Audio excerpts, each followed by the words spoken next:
如果今日0分到10分嘅評分嘅，你會俾個 MC 有幾多分？當然超過10分啦，因為報過名，報過呢個ERB 啊，政府舉辦嘅免費課程嗰啲咧，4、5堂嗰啲咁咯。但係佢係完全做唔到嘢咯，乜嘢材料都拎唔到咯。會講下即係如果你做電商，你會揀啲咩貨品做啊咁樣咯，就係咁咯。跟住叫我哋寫一大篇嘢出嚟咯。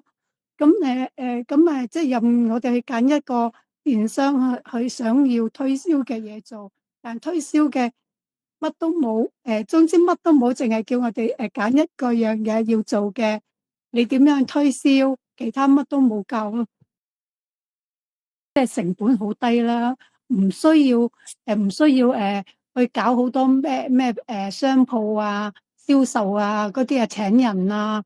呢啲已經慳好多錢啦！我淨係上網，總之我抌些少嘅廣告費、推銷費，我只要喺呢個推銷，即係做得好啲，正如你嗰四五項嘅步驟跟住去做咧，就我覺得有個步驟去做，我識得原來要透過呢幾個步驟係好緊要嘅，冇咗呢你俾嗰幾個步驟咧，根本就好難去營運一個電商咯，所以我覺得係好實用啊！你講嗰幾個，你哋成為我哋嘅導師啦，我知道係真材實料，係可以學到嘢嘅。其實我覺得係好值嘅。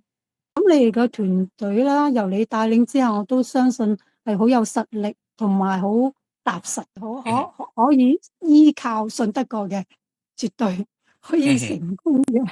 如果今日0分到10分嘅評分嘅，你會俾個 MC 有幾多分？當然超過10分啦。